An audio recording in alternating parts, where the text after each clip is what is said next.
Hey everybody, Pastor Dean here. We are gathering together for a conversation around Mark 13, specifically verses 32 to 37, which will be my text for Sunday, October 9th. But I want to take a look at the whole chapter because it all goes together. So there's some larger context of chapter 13 that we'll look at and how the pieces fit together. So again, verses 32 to 37, which are the last few verses of the chapter, are the text for Sunday the 9th's message. But we're going to take a look at the whole chapter here. So we will get started. So just as a reminder, we're still in Holy Week for Mark's story. We talked about the question of paying taxes last week, and that was on Tuesday of Holy Week, and chapter 13 continues to be on Tuesday of Holy Week. And the reason we know that is because when we get to chapter 14, verse 1, we see it was, Mark tells us it was 2 days before the Passover and the festival of the unleavened bread. Passover was on Friday. And so 2 days before would be Wednesday. So chapter 13 is still on Tuesday. So again, lots of things happening on Tuesday of Holy Week that we don't necessarily talk about all the time, but lots of good things here. So chapter 13 in the Gospel of Mark is known as the Markan apocalypse. So there's these two big visions, one about the temple and one about the second coming of the Messiah. And so we're going to unpack those a little bit, and I will show you which pieces talk to or relate to which part of that as we go through. So the question that I want you to keep in mind as you read Mark 13 is this: what is Mark revealing or uncovering through his apocalypse? Because that's what apocalypse means. It means an unveiling, an uncovering, a revealing. So like the book of Revelation, it's in Greek, it's the apocalypse. And that word means the revelation, the revealing, the unveiling. And so we have to ask the question for Mark 13, what is being revealed? What is being uncovered? And there's two big things that are being uncovered in Mark 13. The first is the temple in Jerusalem being destroyed. So we look at starting in verse 1, we see Jesus coming out of the temple and his disciples saying to him, "Look, teacher, what large stones and what large buildings." Verse 2, then Jesus asked him, "Do you see these great buildings? Not one stone will be left here upon another. All will be thrown down." So Jesus is predicting the fall of the Jerusalem temple. He's predicting that not one stone of the temple will be left upon another, and it will be utterly leveled. And so the story continues, or the narrative continues with verse 3. They're sitting on the Mount of Olives opposite. So they've gone outside the city and they're sitting on the Mount of Olives. And remember, you go down the Mount of Olives into the Kidron Valley and then up into the city of Jerusalem. So they are looking across the Kidron Valley from the Mount of Olives into the city, and they can see the temple very clearly from there. And Peter, James, John, and Andrew ask him, when will this be, and what will be the sign that these things are about to be accomplished? Jesus began to say to them, beware that no one leads you astray. Many will come in my name and say, I am he, and they will lead many astray. When you hear of wars and rumors of wars, do not be alarmed. This must take place, but the end is still to come. For nation will rise against nation and kingdom against kingdom. There will be earthquakes in various places. There will be famines, but this is just the beginning of the birth pangs. So all of these things, these rumors of wars, words about wars, you know, these these things will begin to happen. These will be the signs of what is coming. So, uh, verse 9 continues this narrative about the destruction of the temple, but he shifts from the temple to the disciples, and he talks about persecution, persecution that the disciples will face and that the church will face as a whole. He says, "As for yourselves, beware. For they will hand you over to councils, and you will be beaten in synagogues, and you will stand before governors and kings because of me, as a testimony to them. And the good news must first be proclaimed to all nations. When they bring you to trial and hand you over, do not worry beforehand what you are to say, but say whatever is given you at that time. For it is not you who speak, but the Holy Spirit. Brother will betray brother to death, and a father his child, and children will rise against parents and have them put to death. And you will be hated by all because of my name. But the one who endures to the end will be saved." So Jesus is predicting that as these rumors of wars are coming along, as people are coming falsely in Jesus's name, there will be persecutions that happen, and these disciples and other people, part of the early church, will be put in front of councils, in front of the Sanhedrin, in front of Roman authorities, and they will have to testify to their faith in Christ. And in doing so, it will cost them their life. So Jesus is telling them what is to come. He is revealing what is to come. Verse 14. "But when you see the desolating sacrilege set up where it ought not to be," and then in parentheses, "let the reader understand." So Mark is hearkening to his audience of Gentile Christians in Rome who are reading this and hearing this. He says, "So let the reader understand what this desolating sacrilege is. Then those in Judea must flee to the mountains. The one on the housetop must not go down or enter the house or take anything away, and the one in the field must not turn back to get a coat. Woe to those who are pregnant and to those who are nursing infants in those days. Pray that it might not be in winter. For in those days there will be suffering, such as has not been from the beginning of creation that God created until now. No, and never will be." So Jesus is saying that when the desolating sacrilege happens, when there are pagans that take over the temple, the Jewish temple, that will be the sign for the Christians to evacuate, to leave, and to head to another place. Head to the mountains, he says in verse 14. Flee to the mountains. And he says, just go.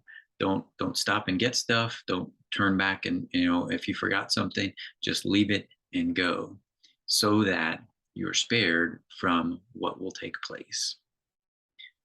Because he says there will be suffering, such as has not been from the beginning of creation that God created until now. No, and never will be. So this will be awful. Verse 20 says, "And if the Lord had not cut short those days, no one would be saved, but for the sake of the elect, whom he chose, he has cut short those days. And if anyone says to you at that time, 'Look, here's the Messiah,' or 'Look, there he is,' do not believe it. False messiahs and false prophets will appear and produce signs and omens to lead astray, if possible, the elect. But be alert. I have already told you everything." So again, Jesus is reminding him that there will be people who come in his name, using his name, saying they are him. And he says, be ready for it. Don't believe them. I'm the one who's told you what you need to know. And I'm the one that you need to stay true to. And he says that if the Lord hadn't cut short those days, then it would be much, much worse. Now, so these first 23 verses are all about the temple. They're all about the Jerusalem temple and the persecution that will come from the pagan rulers who will be trying to destroy the Jewish people and the Christians in this in the aftermath of Jesus. Now, Mark takes a turn in verse 24 where he begins to talk about the second thing that's being revealed, and that is the second coming of the Messiah. So, so verse 24 says, "But in those days, after the suffering, after that suffering, the sun will be darkened, and the moon will not give its light, and the stars will be falling from heaven, and the powers in the heavens will be shaken. Then they will see the Son of Man coming in clouds with great power and glory. Then he will send out the angels and gather his elect from the four winds, from the ends of the earth to the ends of heaven." All right. So Jesus is now he's switched from the destruction of the temple to what it's going to look like when the Son of Man comes back. And so these are two very different things. So you have to keep in mind that Mark is talking about two different things in his that Jesus in the Gospel of Mark is talking about two different things here. So then he in verse 28 he starts back with a fig tree. Remember back in chapter 11 we had Jesus curse the fig tree, and the fig tree was a parable about the temple and about the whole camaraderie and the whole system that was set up and the temple itself. So now we're coming back to this image. And it says, verse 28 says, "From the fig tree learn its lesson. As soon as its branch becomes tender and puts forth its leaves, you know that summer is near. So also when you see these things," so you jump back to verse 4, when he says, when they ask about what signs are we going to see,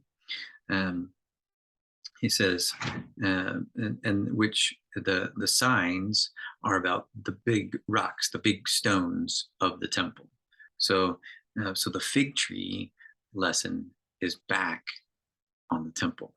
Okay, so he did this quick little interlude about the second coming of the Messiah, and now he's back on the temple. So he says, "See also when you see these things taking place, you know that he is near at the very gates. Truly I tell you, this generation will not pass away until all these things again, verse 4, verse 2, have taken place. Heaven and earth will pass away, but my words will not pass away." So, in the destruction of the temple, Jesus is saying that this generation, those who are there with Jesus in that moment, will not pass away before the temple is destroyed. Now, Jesus is about 33 years old at this moment in time. He's a few days away from going to the cross. And so those who would have been his followers would have been about that same age. And what we know from history is that by 70 AD, a little less than 40 years later, from this moment here, the Romans come into Jerusalem and destroy the temple. They level it flat, and it's never been rebuilt. There are still stones that were under the foundation that are there, but the temple itself has been utterly destroyed. And this takes place within this generation. So many of those who would have been with Jesus at this point, whether as disciples, whether as apostles, whether as believers who came about in the aftermath of Jesus's death, may have been, they most likely would have still been alive. They hadn't been martyred yet when the temple is destroyed. So they would have, as they would have experienced the temple being destroyed, they would have heard Jesus's words that Mark records here, that this generation will not pass away until all these things have taken place. Now, we have to understand that this is talking about temple, not about the second coming of Christ, which verses 24 to 27 are talking about. So they're shifting again. Now, the text for this coming Sunday starts in verse 32 to the end of the chapter, which is verse 37. And so we'll take a look here. So Jesus continues, he says, but about that day or hour, no one knows. Now he's going back to talk about the second coming. So verses 1 through 23 are talking about the temple, and verses 28 to 31 are talking about the temple, verses 24 to 27, and now 32 to 37 are talking about the second coming of Christ. Okay, so here we go. But about that hour, or about that day or hour, no one knows, neither the angels in heaven nor the Son, but only the Father. Beware, keep alert, for you do not know when the time will come. Okay, so I want you to understand that he's talking about two different things. He's revealing two different things, and he says there are signs. There will be ways in which you can understand when the temple will be destroyed, because there will be wars and rumors of wars, and people will come and falsely proclaim in my name.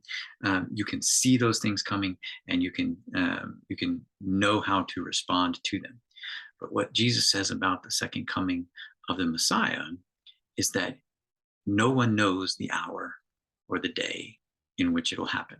Only the Father. He says even he doesn't know. So there's some, even though Jesus is fully divine and fully human, there are some things that God the Father has knowledge of that Jesus doesn't. And so he says the only option you have is to beware, to keep alert, to be ready, to be always on guard, always ready for, always watchful for what is about to happen. And he uses a parable here to talk about what it looks like. So he goes on in verse 34. It's like a man going on a journey. This is how parables start.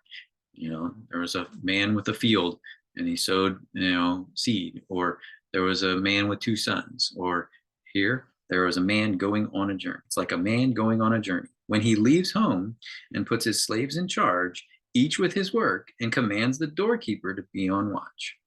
Therefore, keep awake, for you do not know when the master of the house will come, in the evening, or at midnight, or at cockcrow, or at the dawn, or else he may find you asleep when he comes suddenly. And what I say to you, I say to all, keep awake. Okay. So this man, so here's the parable. The man is going on a journey. He's put his slaves in charge. He's given them authority. He's given them power, and he's given them a job to do. He says, this is your responsibility. And then he specifies the doorkeeper. Now, the doorkeeper is this porter. It's someone who is in a landed estate kind of thing. He would be the one through whom any guest or any person getting on the property would have to go through. And that they are the keeper of the door, or the keeper of the gate.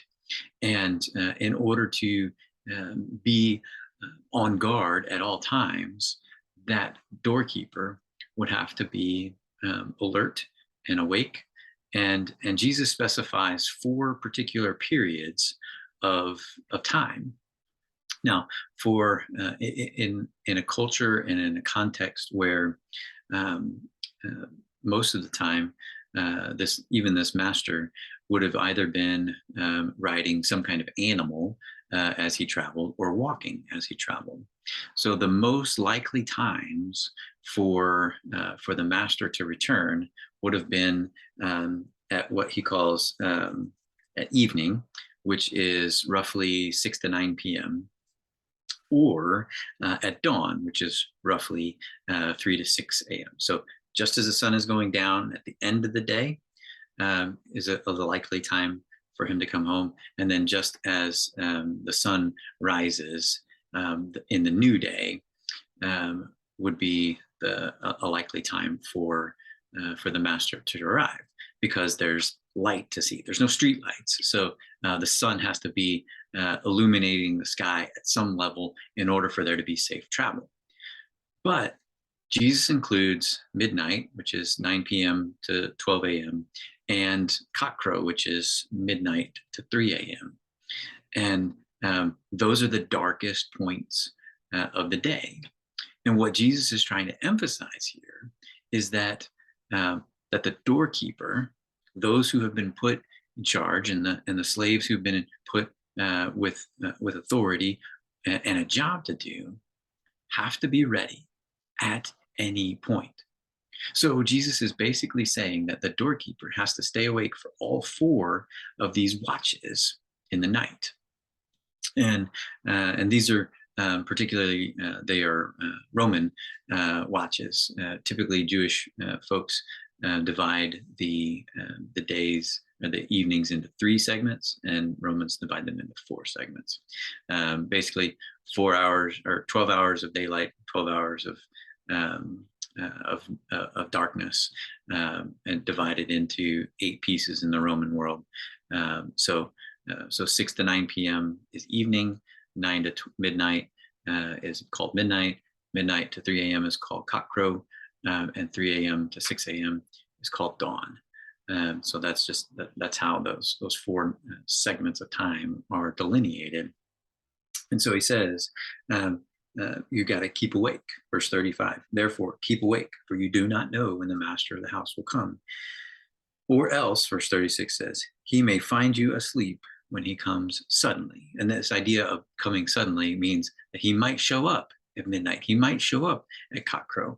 He might show up at dawn, or he might show up at evening. You don't know, so you have to be ready. Now, one more interesting thing about these 4 watches of the evening. When we turn the page to the final few days of Jesus's life, these 4 time periods will be moments when his disciples will find themselves in a testing. They will find themselves put to the test. And essentially, Jesus in this moment, they need to be. He's setting his disciples up by telling them, you need to be ready at any point in time. And in the next few days, then he will see if they are ready. He will see if at evening, or at midnight, or at cockcrow, or at dawn, they will be ready to be tested. So just so you're clear, so what happens when we get to chapter 14, and we'll unpack this in future weeks. But Passover, the Last Supper, is held in the evening. That's the first watch. Then Jesus prays in Gethsemane with his disciples at midnight. He's betrayed at midnight. So 2 things happen at midnight. Then Peter denies him at cockcrow, and then Jesus is brought before Pilate at dawn, at the beginning of chapter 15. So evening, midnight, cockcrow, and dawn are significant moments in time for Jesus's disciples, for Jesus himself, and significant moments in time for our lead into Holy Week. They are times when we need to be watchful. So it's not just about, so this parable and Jesus' call for watchfulness is not just for future times when the Son of Man comes back, but it's for the imminent moments of Jesus' final 24 hours. and there are times and need. There's a need for watchfulness for all of us as we live our lives as followers of Christ, to make sure that that we are attuned to what God is doing in our lives and calling us to and drawing us towards that holiness, that readiness, that watchfulness, and moving towards and following along with Jesus each and every day of our life, so that we will not be found asleep. All right, that's what I got for today. I hope this is helpful for you. If you do have questions, feel free to email me, give me a call, shoot me a text, whatever you need to do, and I'd love to talk with you about it. I appreciate everything that you do for our groups and for our Sunday school classes, and I pray that as you lead, that you feel God's presence with you, moving through you, in you, and again, if there's anything that you need, please don't hesitate to reach out. Love to chat with you. Have a great week, and we'll see you next time.